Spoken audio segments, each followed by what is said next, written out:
কিন্তু বর্তমান সময় একাধিক দল, একাধিক পথ, একাধিক মজাবের আবির্ভাব ঘটেছে। যদি নবীকে মালিক ও মুখতার বলা হয় তো তারা সঙ্গে সঙ্গে শিরকের ফতোয়া ঠুকে দেয়। তো আজি জানে মোহতারাম বেরাদারানে ইসলাম, আমরা এটাই সকলেই বলি আর আমাদের আকীদা হলো এটাই যে নবী হচ্ছেন মালিক ও মুখতার। আচ্ছা, নবীকে মালিক ও মুখতার কে বানিয়েছেন একটু জোরে বলেন তো, একটু জোরে বলেন না। আল্লাহ। আর একটু জোরে। আল্লাহ। নবীকে মালিক ও মুখতার বানিয়েছেন আল্লাহ। তো আজি জানে মোহতারাম বেরাদারানে ইসলাম, আসমান ও জমিনে যাহা কিছু আছে সমস্ত কিছু সৃষ্টিকর্তা হলো আল্লাহ, সমস্ত কিছু বানানো হলো আল্লাহ, সমস্ত কিছুর খলিক হলো আল্লাহ। আর আল্লাহ পাক সমস্ত কিছু আমার রাসূলুল্লাহকে দান করেছেন। এই জন্য আল্লাহ হলেন জাতি মালিক আর নবী হলেন আমার আতাই মালিক। আজি জানে মোহতারাম, নবী আমার আতাই মালিক কেমন, একটি হাদিস শরীফ শোনাবো, তারপর আমার বক্তব্য শেষ করব। হাদিসটি মিশকাতের মধ্যে এসেছে এবং এই হাদিসটি সহিহ মুসলিমে এসেছে এবং এই হাদিসটি মুসামুল কাবিল্লিত তাবারানির মধ্যে এসেছে। নবীর বিখ্যাত সাহাবী যার নাম ছিল হযরতে রাবিয়া বিন কাব আসলামী রাদিয়াল্লাহু তাআলা আনহু, তিনি একদিন রাত্রি বেলাতে আমার রাসূলুল্লাহকে ওযু করার পানি দিতেছেন। তো হঠাৎ আমার রাসূলুল্লাহর আজকে রহমত জোশে চলে এসেছে। আসার পরে নবী আমার বলতেছেন, হে রাবিয়া বিন কাব সাল, রাবিয়া বিন কাব তুমি চাহো। সহিহ মুসলিমের ভাষাতে এসেছে, হে রাবিয়া বিন কাব সালনি, হে রাবিয়া বিন কাব তুমি আমার নিকটে চাহো। জোরে বলেন সুবহানাল্লাহ।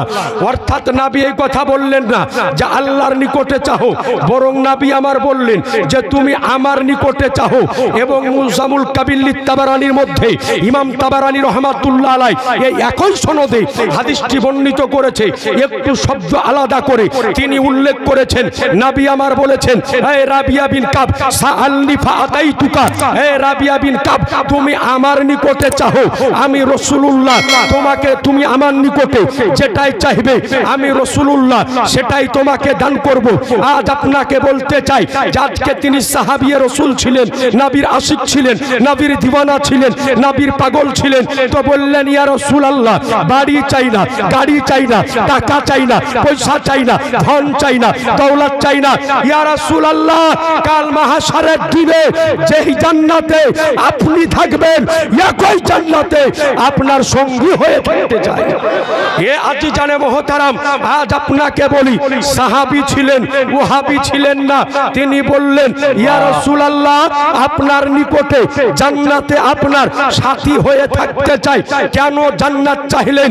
কারণ হলো এটাই যে সাহাবী ছিলেন, উনার আকীদা, উনার বিশ্বাস এটাই ছিল, আরে ও নবী আমাকে আজকে চাইতে বলেছে যে নবীর হুকুমত জমিনে চলে, যে নবীর হুকুমত আকাশে চলে, যে নবীর হুকুমত চন্দ্রে চলে, যে নবীর হুকুমত সূর্যে চলে, যে নবীর হুকুমত পাহাড়ে চলে, যে নবীর হুকুমত মানবে চলে, যে নবীর হুকুমত দানবে চলে, যে নবীর হুকুমত আরশে চলে, যে নবীর হুকুমত ফারশে চলে, যে নবীর হুকুমত চন্দ্রে চলে, যে নবীর হুকুমত পশু পাখিতে চলে, আরে ওই নবী যেই নবীর হুকুমত স্বয়ং খোদার জান্নাতে চলে।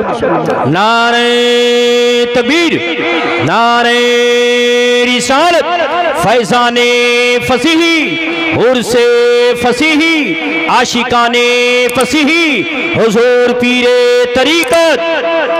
ये আজিজানে মোহতারাম বেরাদারানে ইসলাম, আমার রাসূলুল্লাহর নিকটে যখন জান্নাত চাইলেন তো নবী আমার এই কথা বললেন না যে আমার কাছে কেন চাইলে এটা তো শিরক হয়ে যাবে, বরং নবী আমার বললেন যে বেশি বেশি করে সাজদা করে এই কাজে তুমি আমাকে সাহায্য করো। আহলে সুন্নাত ওয়াল জামাতের আকীদা হলো এটাই যে আল্লাহ দিতে পারে, আল্লাহর দেওয়া প্রদত্ত ক্ষমতাতে পীর সাহেব দিতে পারে, আল্লাহর প্রদত্ত ক্ষমতার দ্বারাতে গাউসও দিতে পারে, আল্লাহর প্রদত্ত ক্ষমতার দ্বারাতে কুতুব দিতে পারে, আল্লাহর দেওয়া প্রদত্ত ক্ষমতার দ্বারাতে আজকে ওলি গাউস কুতুব সকলাই দিতে পারে, আল্লাহর দেওয়া প্রদত্ত ক্ষমতাতে আমার নবীও দিতে পারে। এই জন্য তো আমার আলা হযরত আজিমুল মারতাবা কানজুল কারামাত জাবালুল ইস্তিকামাত আয়াতুম মিন আয়াতিল্লাহ মুআজ্জাজাতুম মির রাসূলিল্লাহ আমার আলা হযরত বলেন, कौन देता है देने को चाहिए, कौन देता है देने पहुंचाइए। देने वाला है सच्चा हमारा नबी। सुभान अल्लाह, सुभान अल्लाह, अल्लाह या रसूल अल्लाह। जिंदाबाद, जिंदाबाद, जिंदाबाद, जिंदाबाद, जिंदाबाद। नहीं छोड़ेंगे, नहीं छोड़ेंगे, नहीं छोड़ेंगे, नहीं छोड़ेंगे, नहीं छोड़ेंगे। जिंदाबाद या अली।